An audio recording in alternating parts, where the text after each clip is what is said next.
What the fuck is up, you motherfucking sexy biatches? If you don't think you're sexy, then start thinking of it. Think half of being sexy is feeling that shit. And if you're not feeling sexy, jerk off to a picture of yourself. And if you can come while jerking off to a picture of yourself, two things. One, you're sexy. Or two, you're a fucking narcissist and you need to stop being my friend because I don't like narcissists. Okay? Okay. All right, guys, we got a few things we're going to talk about today. Right. I got my dates up on the screen. Wiley's, June 11th and 12th, that's already done. Thank you to everyone who came out and saw me at Wiley's, all three of you. No, it was actually more than three people. It was a very light crowd because in the Midwest, post-pandemic, people are, happy to be outside because it's warm, because in the Midwest, it's fucking shitty weather 75% of the time. Not only that, in Dayton, big ups to the people in Dayton. They passed a law where they can just walk around drinking outside right now, like it's New Orleans. That's fucking great. I don't know why they don't just do that everywhere else, but it was bad for getting people to come to the show. Either way, we had great shows, man. You know, I think we had like about 25 people for each show. And I don't care how small the crowds are, man. I still give it my all, and those crowds were fun. They were fun as fuck, man. I had such a good time. I love it when I get a small crowd and they're just really cool, you know? And, but none of you motherfuckers bought merch. That was the first time I ever did a show and none of you motherfuckers bought merch. And I wonder if it's because I did my gay joke. We'll talk about that later. I don't know. Okay. We're going to get this started. I wanted to talk about that. Opening for Ron White this weekend at Ridley's, and I want to talk about my porn name, and I want to talk about an immortality drug that I happen to be taking. My dates are on the screen. Comedy Castle this weekend, 17th to the 19th. I was supposed to be headlining all shows this weekend, but then Ron White came into town, and, you can't blame the club. For sure, he's going to sell out the club. So now I'm headlining two shows on Saturday. But I'm opening for Ron White Thursday and Friday. Those shows are already sold out. But if you're in Detroit, come see me Saturday. We got two shows. Early show and late show. Just come on out. I would say come in for the early show. Usually the early shows are typically better. But buy both tickets. Come to both shows. Then I'll be at Gutty's in Indiana. And then the weekend of that, I'm doing the Jewish Ensemble Theater, which is really cool. Supernova in Hollywood. Madhouse July 2nd and 3rd in San Diego. And then Laughs Unlimited July 16th to the 17th in Sacramento, the city of trees. Let's get this bitch started. Public Yemeni #1.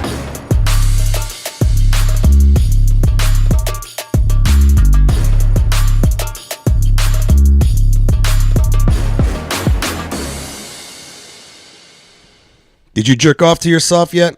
Hey, what up, Bolty? What's poppin', brother? I'm glad you can make it, man. I had no idea that you would have got that message that I was recording earlier than I was planning on. Thanks for coming out. Adam, what's up, bro? Nice sub, brother.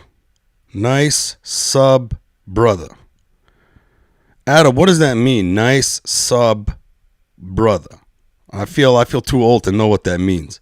Are you saying dick in Arabic? Nice zub? You got a nice zabra, bro. Wallah, your zabra is really nice. If anybody want to know, like in Lebanese slang, if you want to say like cock, it's zub with a Z. Z-U-B. Bro, you got a nice zub. Your zub is fucking huge, bro. Bro, how do you not have a girlfriend, bro? Your zub is the size of a Nissan Maxima. You would think every girl would want to fucking ride on your zub, bro. Your zub is so big, it's got its own gravitational pull, cuz.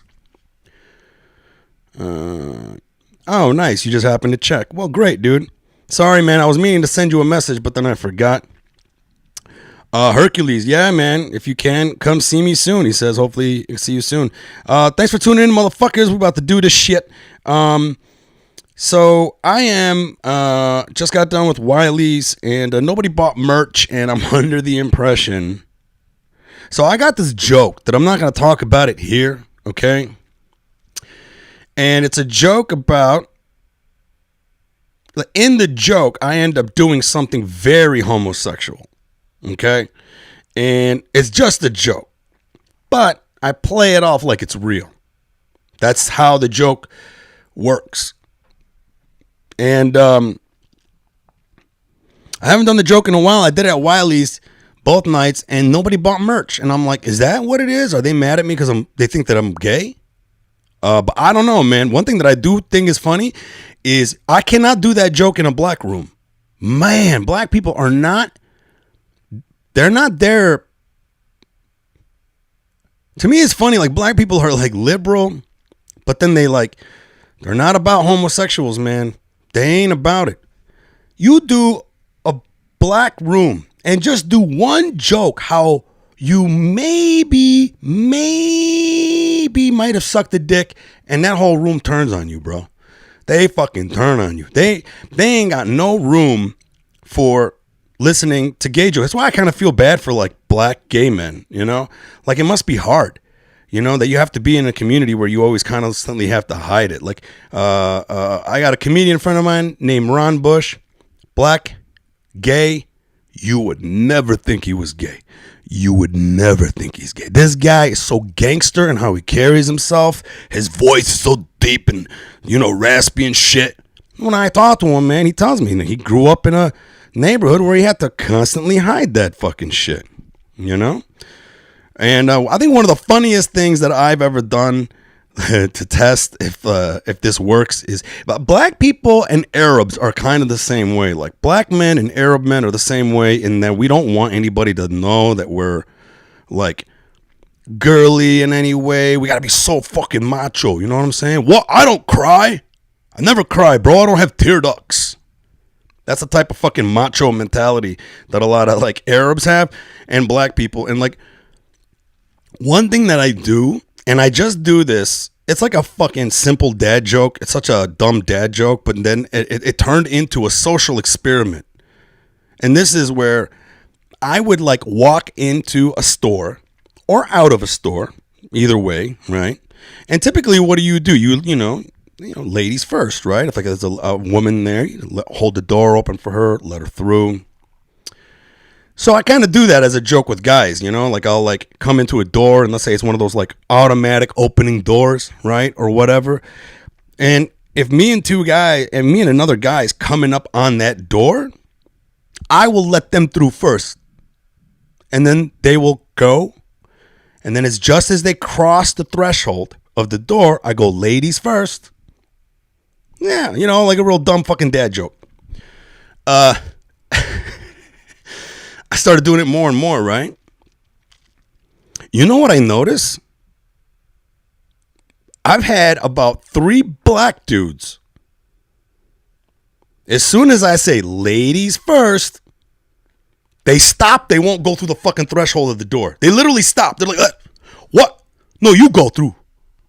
There was one guy, he was like so muscular. He's like, no, you go through.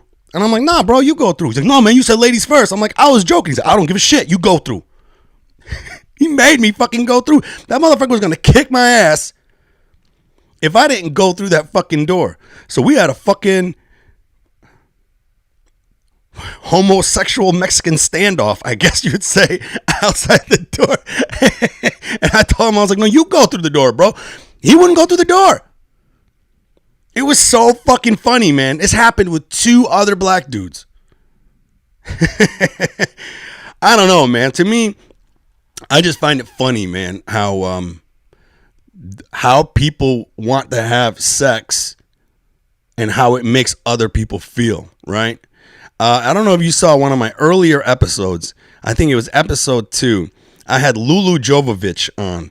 She's a hilarious comic of Russian descent, Ukrainian specifically.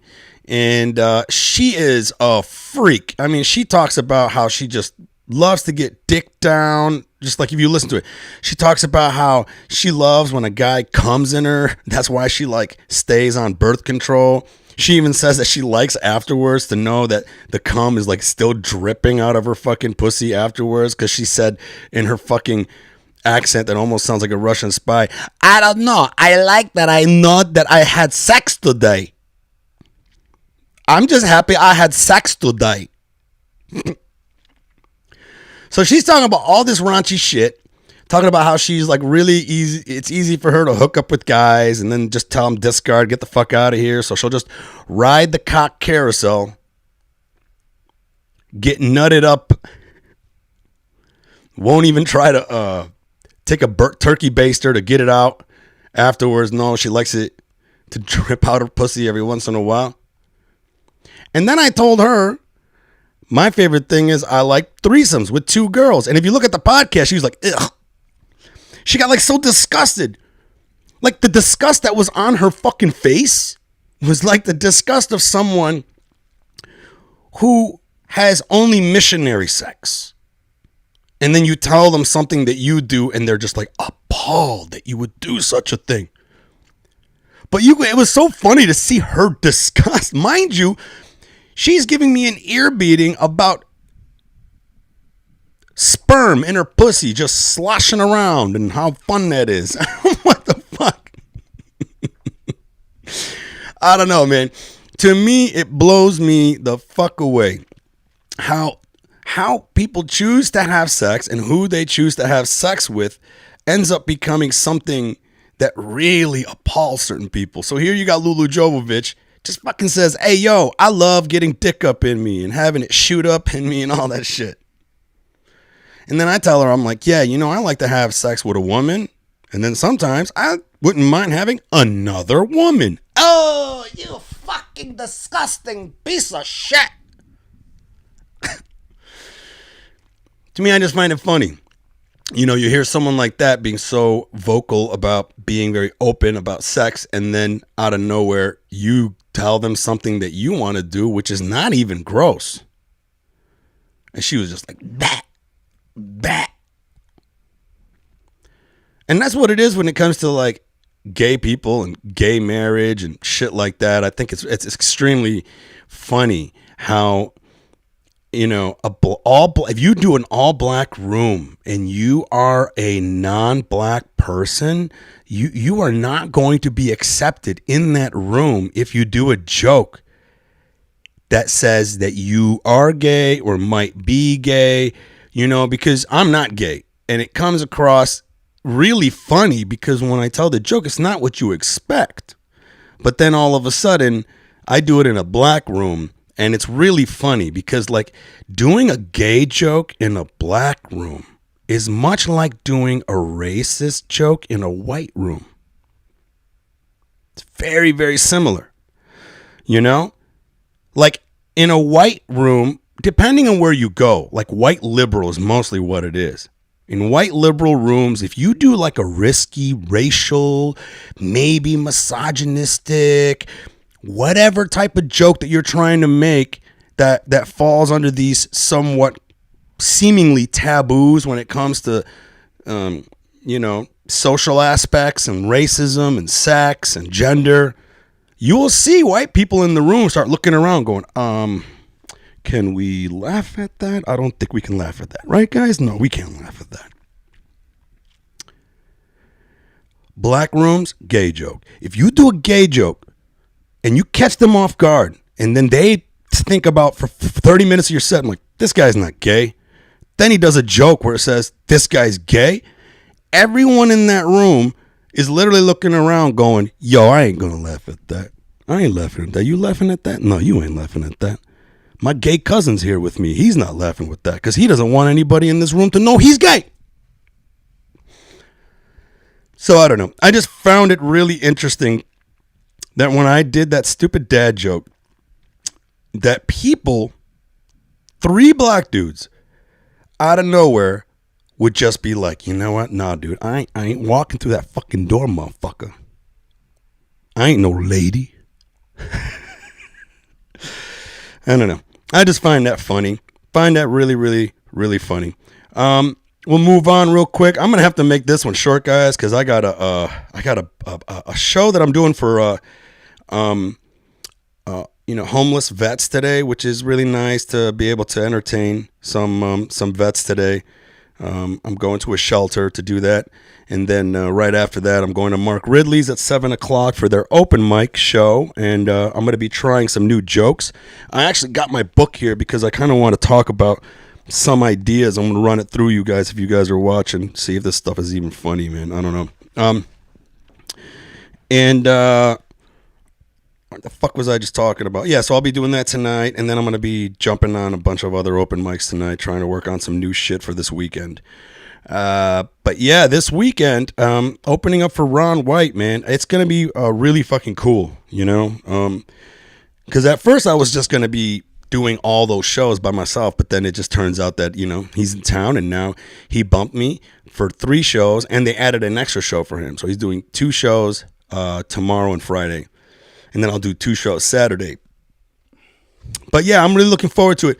I'm hoping Ron White is cool, you know. I'm sure he is, you know, but like, will he be in the space to be hanging out with a nobody like me? You know, and I can't even blame him if he doesn't. He's got a tour bus. He's probably not going to be sitting in the green room. He's probably in the tour bus. But we'll see. You know, I've met Ron White a couple of times. I met him once briefly at the Comedy Store, and he was, I believe, really drunk, of course, and on mushrooms. I think from what I heard, he took some mushrooms that night, and he was fun as fuck. For the brief 2 minutes I hung out with him and talked with him, fun as fuck. Just seemed like a really, really cool, fun guy. I heard now he's sober. The second time I saw him was at the Vulcan Gas Company while Joe Rogan was performing, and he was upstairs just watching Joe Rogan perform with this stone fucking face. He had this just look on his face like he just hated everything that was happening around him, and I think that's because he's sober. I heard he's sober now. I don't know how can you be sober but then also have a tequila called Number One Tequila. But we'll see. We'll see how this weekend goes, man. I'm just looking forward to crush. You know, I'm only going to be doing half the time that I normally would, 30 minutes, and I'm just going to try to murder that room. And I really hope that it goes good. I hope I'm able to record it and get some good tape out of it. Hopefully I'll get to post some stuff online. I'm really looking to do some more crowd work too. One of the things I want to do this weekend during my 1 hour set is I at least this one comic named Adam Hunter. One thing he does that I found interesting is that he will do his hour set in 50 minutes, which leaves him 10 minutes. And then for the last 10 minutes, he just does this amazing crowd work with the audience. And I was just like, that is something I'm going to try to implement. I think I'm going to try to implement doing like 50 minutes of material, or 40, 45 minutes of material, and then doing 5 to 10 minutes of crowd work. Let them know the show's over and just fuck with the audience a little bit. And it'd be a good opportunity for me to do some crowd work. But yeah, man, we'll see what's up with Ron White, man. I'm really looking forward to it. I'm also kind of worried. You never know, man. Sometimes you be doing shows with some headliners, and from what I heard some nightmare stories where they would tell you to stop doing a certain joke, or they don't want you to be too fucking funny because then it makes their job harder. But we'll see. I have no idea what's popping. To me, I'm just really glad that Mark Ridley told Ron White that one of the stipulations was that I would have to open up for him since I was already booked for that week. What's up, Tarek? Tarek just fucking got in here. What's popping, bro? Thank you, Bolty. Doing the veterans show. That should be really fun. Be nice to just make a bunch of people who kind of have it hard laugh a little bit. But yeah, so Ron White, and I think that's gonna be fun, guys. It's gonna be fun. I'm hoping it's cool. I have to admit though, man, I still get starstruck a little bit. I'm somebody who doesn't give a shit about celebrities or whatever, but for some reason when I'm dealing with other people that do what I do and then they're on a higher level, I kind of get this I'm not worthy to talk to them. It's something that I need to get over, man. Sometimes you just get in your own head, right? Like I just told you guys earlier, you know what I'm saying? If you don't think you're sexy, just jerk off to yourself. Which is not, you shouldn't do that. Anybody who does do that is not me. Fucking narcissist. So I kind of wanted to run some. If you guys are there, I kind of wanted to run some ideas that I had for this joke. I'm trying to do this joke that is literally kind of offensive. I mean, everything I do is sort of offensive. And to me, that's what's fun about stand-ups. Can you make something what people would think is offensive funny? And I kind of wanted to... So this joke that I'm doing, I'm not trying to give it away or anything, but it's like I want to say something about Israel and Palestine, and then I want to do it through the lens of sex. And then the other day I was writing and I was thinking, I was like, man, maybe I could do a joke about if I was a porn star, right? Like a Middle Eastern porn star. Like this is kind of my way of like trying to find a way to make it work, in a funny way. If I can do it in through the lens of porn. So I tried to come up with some Middle Eastern porn names. Like what would my porn name be if I was a Middle Eastern porn star? So, one of the ones that I got, these are some stupid ones here first. Mohammed Duster. That was based off of a thing that says your porn star name is your middle name and then your first car. So Mohammed Duster. I'm not feeling that one. I rock hard. No, that's fucking stupid too. If there's any ones that you guys like, just let me know, okay? The Jordanian Jacker.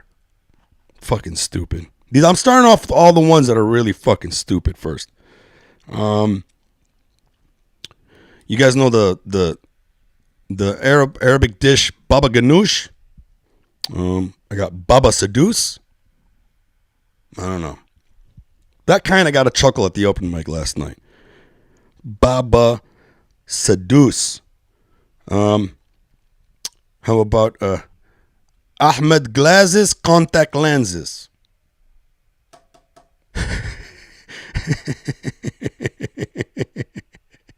Ahmed Glasses Contact Lenses. Okay, that's fucking stupid too. Al Gore.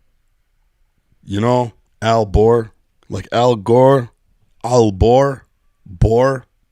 You know, like if you were to bore something out, you got to be a mechanic to know that one. But I am in the Motor City right now. How about get out of my store? Get out of my store, you bitch! Do you guys like that name? Get out of my store. Get out of my store, you bitch. Would that be a good porn name? It's so fucking stupid. Here's another one.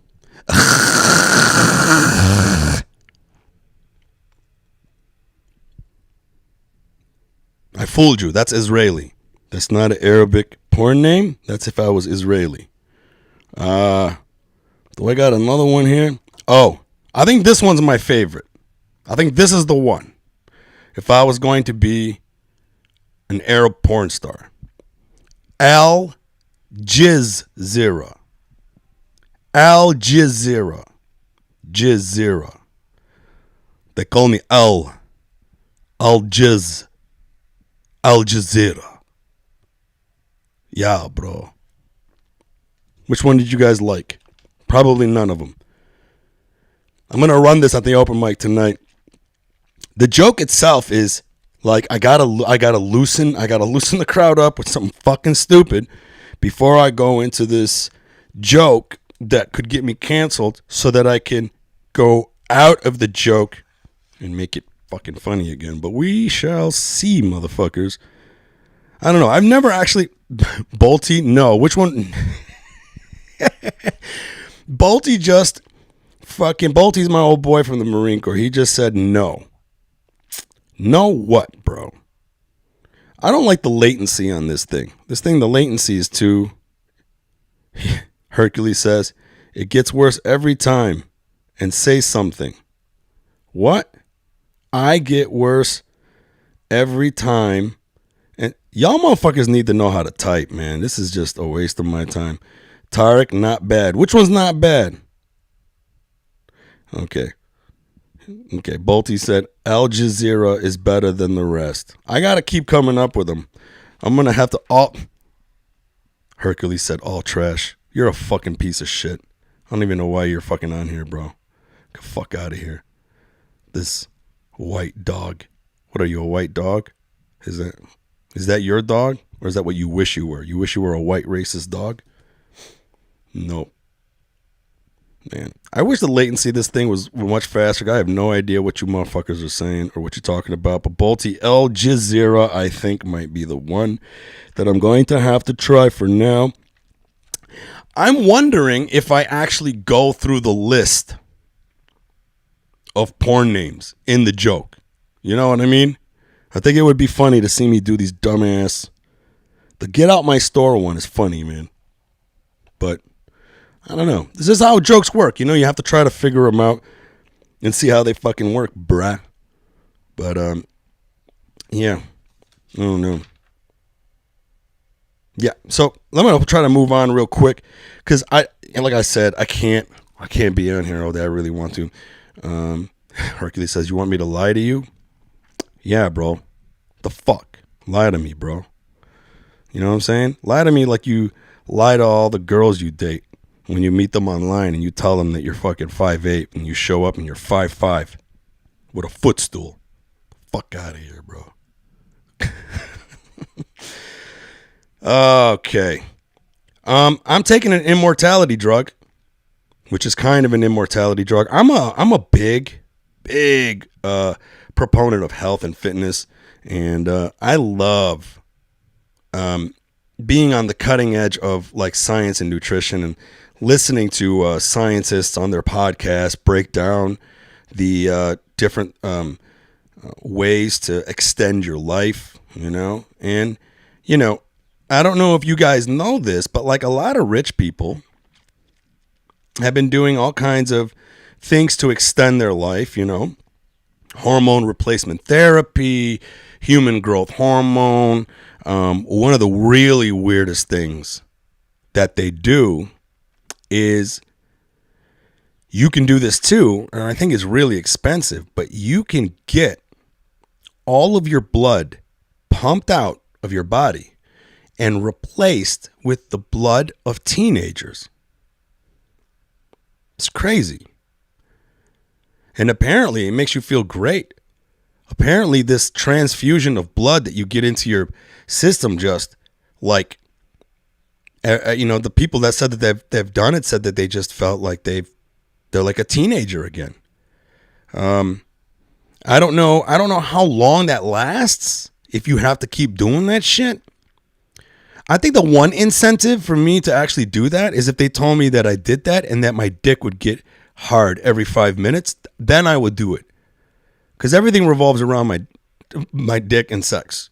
I think for most guys it does. Right?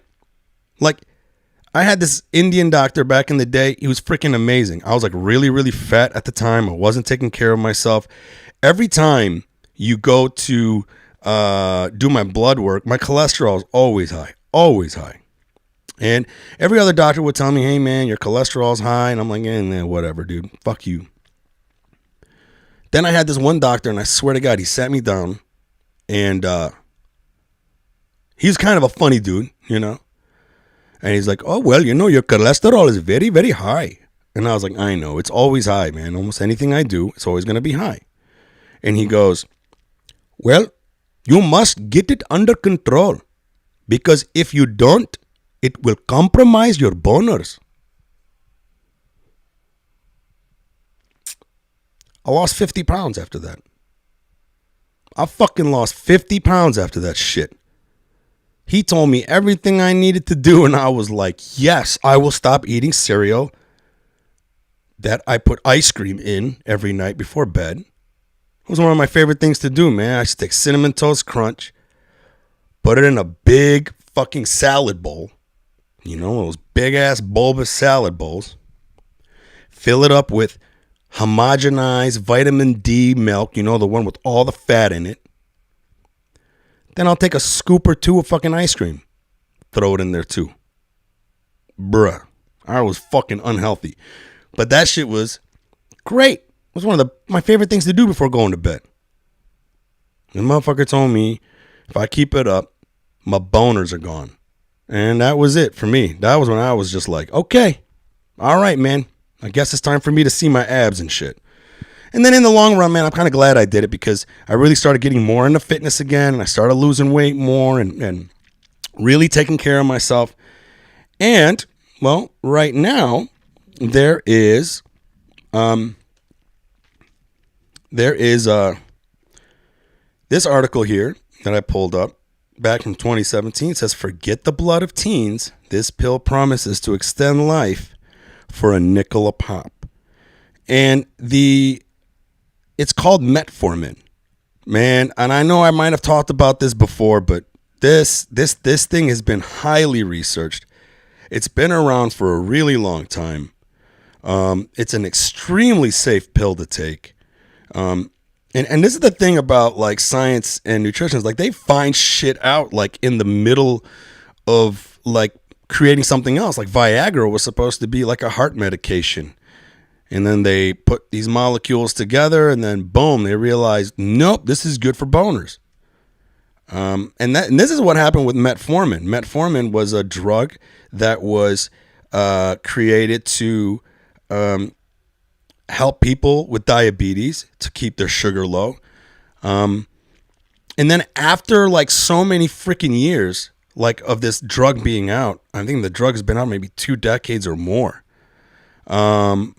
You know, a bunch of scientists looked at the data and they found out that metformin, the people with diabetes that was taking metformin as opposed to all the other drugs for some reason was living 15 to 20% longer than people who were taking other diabetic drugs, which forced them to look into it even further. And what they found out is that when you take metformin,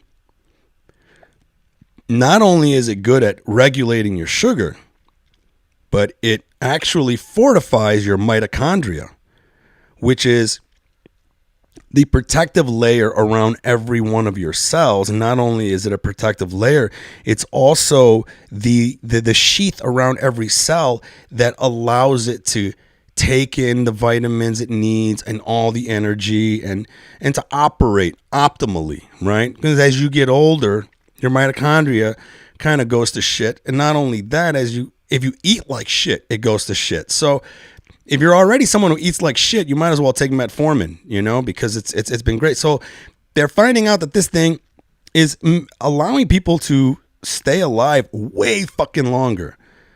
And I'm on it. I've been on it now for like 4 years, I would say. Nope, 3 years now.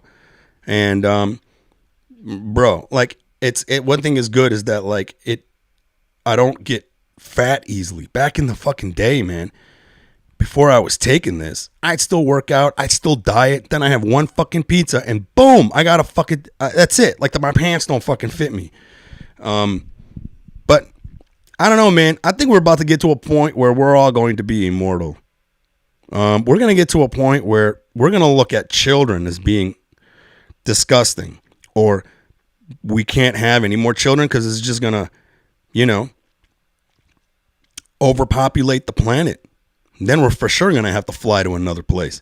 But to me, that pisses me off is that I like the fact that I can live longer, but do we want motherfuckers like Dick Cheney to live longer?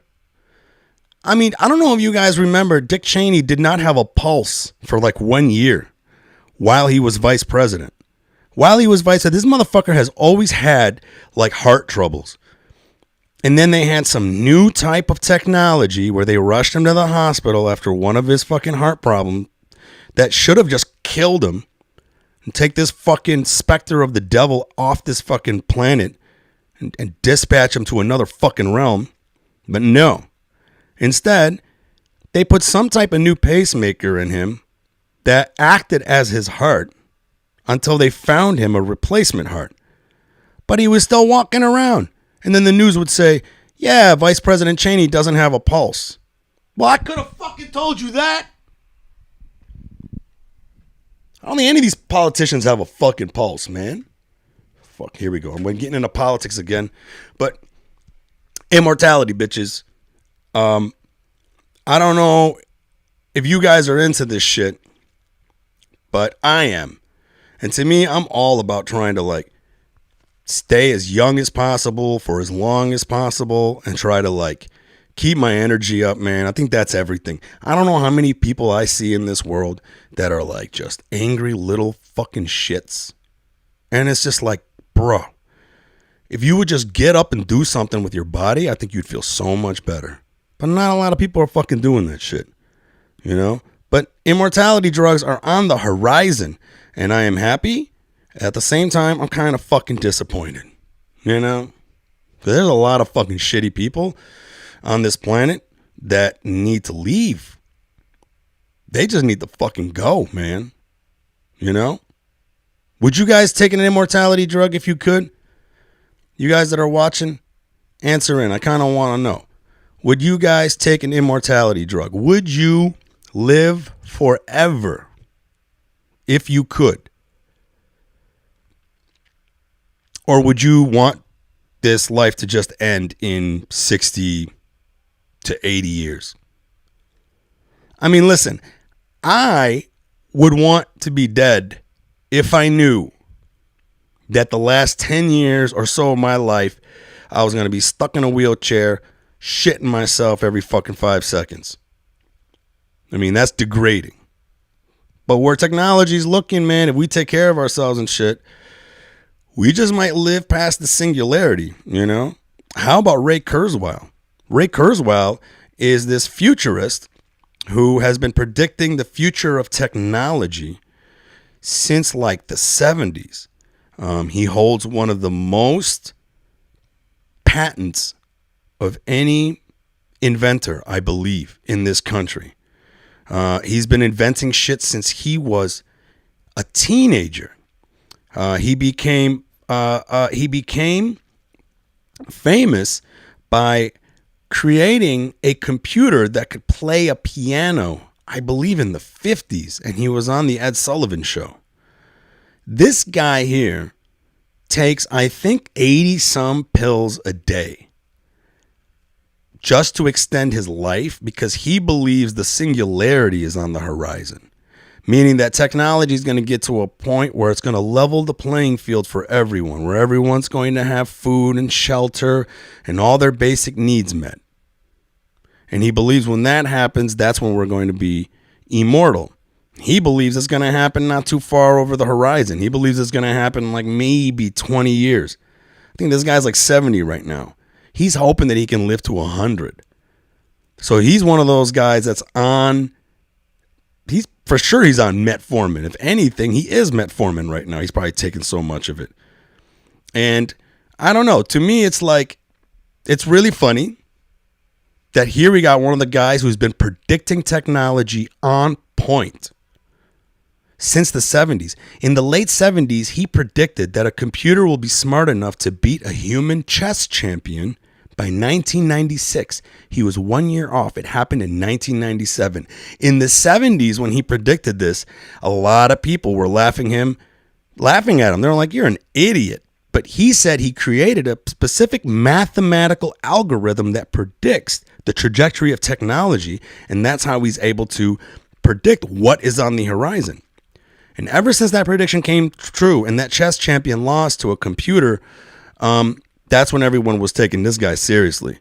And he believes, man, not too far over the horizon, the singularity's here. And this guy is trying to stay alive for it.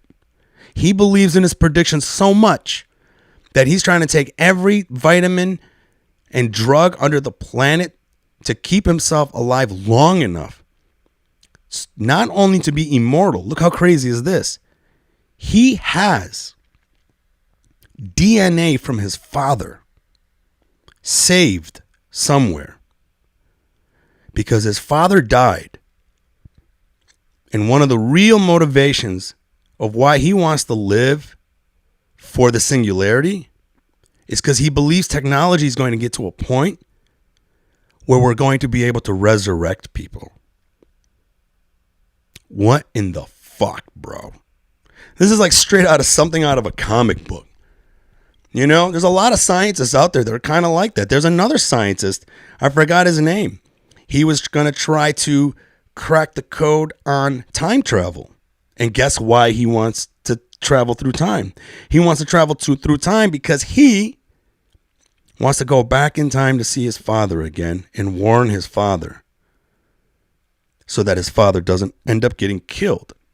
He really believes he's going to be able to build a time machine, go back in time, warn his father, come back to our time, and his father would still be alive.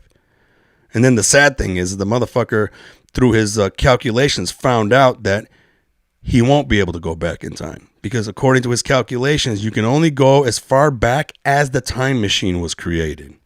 How sad is that? But it kind of makes sense, right?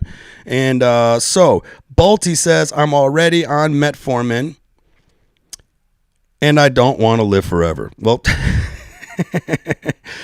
how long do you want to live, Balti? Tariq S says, amen. Your health is all you really own. Yeah, that's the fucking truth, man. Right?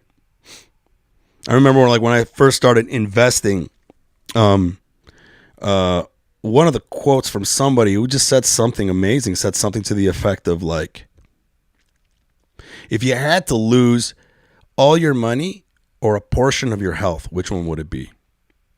And like he said, I would gladly lose all of my money than a portion of my health, because I'd rather have my health, because then it gives me more days to accumulate that wealth again. And not only that, since I've already know what it took to make that money, the second time around would be a lot more easier, especially if you have your fucking health.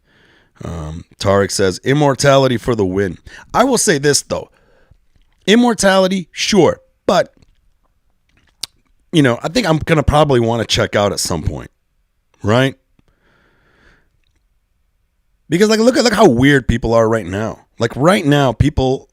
Like, I'm getting to that age right now where I'm starting to look at millennials like, get the fuck out of here. If this goes 3 more generations, I'm just going to want an off switch. So maybe immortality isn't the thing. Who knows? Unless you can just get over the fact that, like, each generation of human beings are just going to piss you off more and more because we're so far removed from each other, right? Like, if you were to sit down with a caveman from thousands of years ago, that caveman will look at you like, God, you are a soft pussy. And I can't relate with you. I'm going to go fucking hunt this mountain lion. And you're going to sit here and cry about the mosquitoes. I cannot connect with you. And I really think that is the thing that may want me to not live forever, right? Is that each generation of humans will be so far removed from you. I mean, I look at TikTok and I'm just like, ugh. I'm trying to get into it, man, but ugh. You know? Imagine the next level of shit. Fuck that. But in the meantime, in the interim, why not stay as young as long as possible? You know? Only problem is evil motherfuckers like Jeff Bezos and my ex-girlfriend are going to be living forever too. You know? Tarek says, I'll remember to keep a vial of myself in the fridge for future reference. Yeah, right? I mean, and even if you do get resurrected, what the fuck does that mean? I'm like blown away. I'm not like, I don't really believe in like spirits or anything like that. I mean, I don't know. Maybe there is such a thing, but there is a part of me that goes, if I die now, right? And then you guys bring me back. Am I really back? Or is it just another copy of me that's back? And the other version of me, where did I go? Like, I understand that maybe if you were to take my body from the grave and then resurrect that shit, you know? I'm going to need 2 caskets, one for my dick. 'Cause my dick's huge. It's fucking huge, bro. Fucking huge. No, it's not. I wish it was. No matter how big it is, you always want it to be bigger, right? I know girls would be like, oh no, oh I can't be with a guy with such a big dick. And one time I was with the guy with a really big dick, and then I was just like, no, you gotta stop. I can't do this no more. That sounds like a good problem to have, though. Even though I didn't bust a nut, at least I know I got the ego boost in knowing that, bruh, my dick is huge and I'm immortal. Bam! Anyways, guys, I do got to cut this short. I got to get the fuck out of here. Got to do that. Get ready for that show for the homeless vets, and Off to Mark Ridley's tonight at 7 p.m. for the open mic. Again, like I said, 4 shows this weekend opening up for Ron White. Those shows are sold out, but last 2 shows Saturday headlining. Holler at your boy. Grab tickets. If you go to my Instagram, the link in my bio, you'll see the picture to the poster for the show. Click on that. It'll take you straight to the link. I'd love it if you guys could make it out if you're in the Detroit area. Jason says, if you got brought back, you'd have no idea where you are and how to adapt. I guess, man. I mean, like, what if I came back, like, the next day, you know? So, like, I died today. The next day, you resurrect me. I think the new version of me wouldn't be convinced that I'm the same person. I would just be so skeptical. I'm like, what the fuck am I, you know? Tarek says, I'd be happy to be an immortal geezer chasing kids off my lawn. Yeah. An immortal geezer with abs, bro. And bionic limbs and a bionic dick, bro. That's what I'm looking forward to. I'm looking forward to, like, being outfitted with, like, a bionic penis that kind of acts like a rhinoceros's penis. Have you ever seen a rhinoceros's? You ever seen how rhinoceroses bang? The rhinoceros ain't got no hips to gyrate. He just, like, mounts the female from the back, right? Just lays there. And then his fucking dick is on a piston. You know, he just sits there. He sits there, no grimace on his face, just his dick doing all the work. The future's looking bright, gentlemen and ladies, maybe. Guys, got to get going. Thanks for being here. I'm going to see if I can get a guest this week. If not, same time next week. Since I'm on the East Coast again, I'm going to be doing it earlier. I would do it at the 5 p.m. mark, but then that's when I got to go out and start doing shit. So, like, right now, got to go out and do shit. Next week, 2 p.m. Eastern time, because I'm still be in the Midwest. And, yeah, I'm going to try to get another guest. I haven't figured that out. Right now, I'm just really concerned about performing well this weekend. All right, guys. I love you. Thank you for tuning in. I'll see you guys next time. Public Yemeni #1.